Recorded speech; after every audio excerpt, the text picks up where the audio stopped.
오늘은 무한지성에 수록된 메허바바의 불꽃 일부를 함께 하도록 하겠습니다. 1. 하나님. 태초부터 나는 누구인가? 라는 한 가지 질문을 던졌고 나는 하나님이다 라는 하나의 대답을 했습니다. 하나님은 이해를 초월합니다. 여러분이 하나님을 이해한다고 생각하는 순간 여러분은 그분을 오해하게 됩니다. 여러분이 그를 이해하려고 했을 때 그를 놓칩니다. 우리가 말할 수 있는 모든 것은 하나님은 존재한다 또는 한 분이 존재한다 입니다. 하나님은 어디에나 있으며 모든 것을 합니다. 하나님은 우리 안에 있고 모든 것을 알고 있습니다. 하나님은 우리 없이 있고 모든 것을 봅니다. 하나님은 우리 너머에 있고 모든 것입니다. 시작이 없는 태초부터 끝이 없는 마지막까지 영원한 지금이 있습니다. 오직 한순간만이 있습니다. 즉, 영원한 지금을 경험하는 사람은 모든 의심과 상처, 모든 것이 안개처럼 사라지고 영원한 지복에 남아있음을 발견합니다. 단 하나의 실제가 있습니다. 전체 시간 과정은 상상적입니다. 지난 수십억 년과 앞으로 다가올 수십억 년은 1초의 가치도 없습니다. 하나님은 설명될 수 없습니다. 오직 하나님만이 살 수 있습니다. 하나님을 온전히 믿으면 모든 어려움을 그가 해결할 것입니다. 충실하게 모든 것을 그에게 맡기면 그는 모든 것을 볼 것입니다. 하나님을 진심으로 사랑하면 그분 자신을 드러낼 것입니다. 이 지고한 사랑의 재단에 모든 것을 희생하면 여러분은 자신 안에 있는 빌러벳을 깨닫게 될 것입니다. 하나님을 찾는 것이 왜 그렇게 어려울까요? 그것은 여러분이 잃어버린 적이 없는 것을 찾고 있기 때문입니다. 나는 그토록 많은 사람이 찾고 그토록 적은 사람이 찾는 사람입니다. 아무리 지적인 노력을 해도 나를 헤아릴 수 없습니다. 아무리 금욕적이어도 나를 얻을 수는 없습니다. 나를 사랑하고 내 안에서 그 자신을 잃을 때에만 나는 발견됩니다. 2. 일깨우는 자. 나는 새로운 것을 세우러 온 것이 아니라 옛것에 생명을 불어넣기 위해 온 것입니다. 나는 피성이나 아쉬람을 세우러 온 것이 아닙니다. 나는 나의 보편적인 작업의 목적을 위해 그것들을 만들고 목적이 달성된 후에 단지 그것들을 반복적으로 해체시킵니다. 나는 구슬처럼 모든 종교와 광신적 집단을 한 줄로 묶어 개인 및 집단의 필요에 따라 활성화하려고 합니다. 나의 메시지는 신성한 사랑에 관한 것이며 항상 그랬었고 앞으로도 그럴 것입니다. 세상에 그것을 알리십시오. 나의 강림은 환상을 파괴하는 것이 아닙니다. 왜냐하면 환상은 아무것도 아니기 때문입니다. 나는 여러분에게 환상의 무의미함을 깨닫게 하려고 왔습니다. 여러분을 통해 나는 무한한 자아의 그림자에 불과한 환상을 유지하고 나를 통해 여러분이 환상의 거짓을 체험할 때 여러분은 환상을 버립니다. 용기를 내세요. 행복하세요. 나와 여러분은 하나입니다. 그리고 영원히 나에게 속한 무한함은 언젠가 모든 개인에게 속하게 될 것입니다.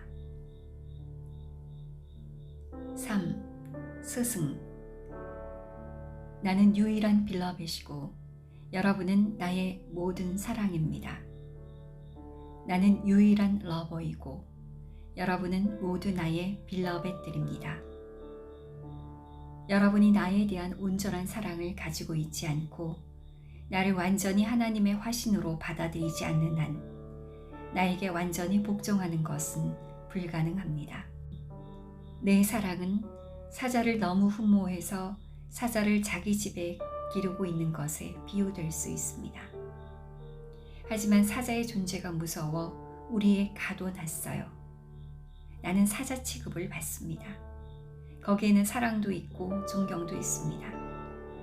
나는 러버의 사랑으로 먹고 삽니다.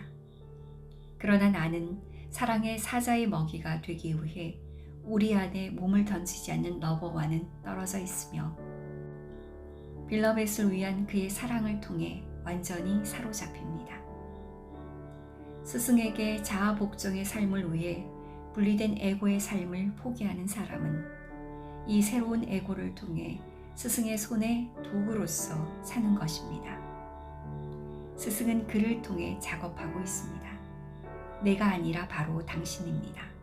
지망자는 무엇을 하기 전에 그것을 하는 사람은 그가 아니라 그를 통해 스승이 하고 있다고 말해야 합니다. 그리고 그 일을 한 후에는 그는 행동의 결과를 주장하거나 즐기지 않고 그것을 그의 스승에게 바칩니다. 완전한 스승에게 내맡기는 사람은 허락을 구하지 않고 완전히 항복합니다. 그는 스승으로부터 자신의 항복을 받아주리라고는 기대조차 하지 않습니다. 완전한 항복은 수용을 상징합니다. 스승은 세상의 방법과 비교할 수 없는 자신만의 무적의 방법으로 구도자를 돕습니다.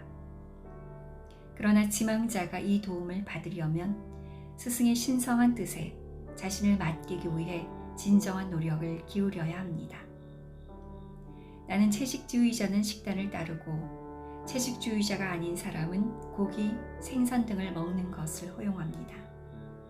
나는 어떠한 종교에도 간섭하지 않으며 모든 사람이 방해받지 않고 자신의 신조를 따르도록 허용합니다. 하나님에 대한 사랑에 직면했을 때 외적인 예식은 아무런 가치가 없습니다. 여러분이 잘못하면 바바가 잘못하고 있다고 생각하세요. 여러분이 아프면 바바가 아프다고 생각하세요. 이 모든 일을 진심으로 하면 여러분은 무엇인가 알게 될 것이고 여러분은 자신을 잊고 바바를 위해 모든 것을 할 것입니다. 4. 침묵. 사람들은 과거에 하나님이 정하신 원칙과 계율에 귀를 기울이지 않았기 때문에 현재 아바타 형태에서 나는 침묵을 지킵니다. 여러분은 이미 충분한 말씀을 구했고 또 받았으니 이제 말씀대로 살 때입니다. 하나님께 점점 더 가까이 다가가기 위해서는 나의, 내가, 그리고 내 것으로부터 점점 더 멀어져야 합니다. 자기 자신 외에는 아무것도 포기해서는 안 됩니다. 비록 그것이 거의 불가능한 것으로 밝혀졌지만 그것은 그것만큼 간단합니다. 여러분은 은총에 의해 당신의 제한된 자아를 버릴 수 있습니다. 나는 그 은총을 베풀러 왔습니다. 끝없는 시간을 통해 하나님의 가장 큰 선물은 침묵 속에서 주어집니다. 그러나 인류가 그의 침묵의 천둥 소리에 완전히 귀머거리가 될 때 하나님은 인간으로 화신합니다. 하나님만이 있습니다. 외적인 침묵은 내적인 침묵을 돕고 오직 내면의 침묵 속에서 바바는 발견됩니다. 깊은 내면의 침묵 속에서 발견됩니다. 나는 결코 침묵하지 않습니다. 나는 영원히 말합니다. 영원 깊은 곳에서 들리는 목소리는 바로 나의 목소리입니다. 갓맨이 말할 때 진리는 그가 그것을 전달하기 위해 시각이나 촉각 중 어느 하나를 사용할 때보다 더 강력하게 나타납니다. 이러한 이유로 아바타는 일반적으로 몇 년 동안 지속되는 침묵의 기간을 관찰하며 신성한 뜻을 나타내기를 원할 때만 침묵을 깨고 말하며 그 후에 의식의 세계적인 개벽이 일어납니다. 내가 미국에 있을 때 사람들은 언제 내가 침묵을 깨느냐고 물었습니다. 나는 그들에게 물었습니다. 나의 침묵이 말할 수 없다면 혀로 말하는 것이 무슨 소용이 있겠습니까? 나는 어떤 계율도 두지 않습니다. 내가 진리의 물결을 풀어줄 때 사람들의 일상은 살아있는 계율이 될 것입니다.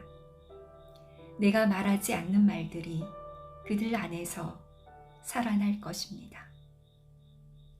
나를 사랑하는 사람들이 잠자리에 들기 직전에 단 1분이라도 그들 마음의 침묵을 지키고 마음이 고요한 상태에서 나를 떠올리고 나를 생각하며 규칙적으로 그렇게 한다면 이 무지의 베일은 사라질 것입니다.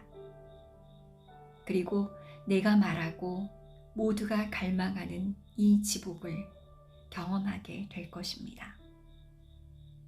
내가 침묵을 깨뜨릴 때 그것은 여러분의 귀를 영적인 강의로 채우지 않을 것입니다. 나는 오직 한마디만 말할 것입니다.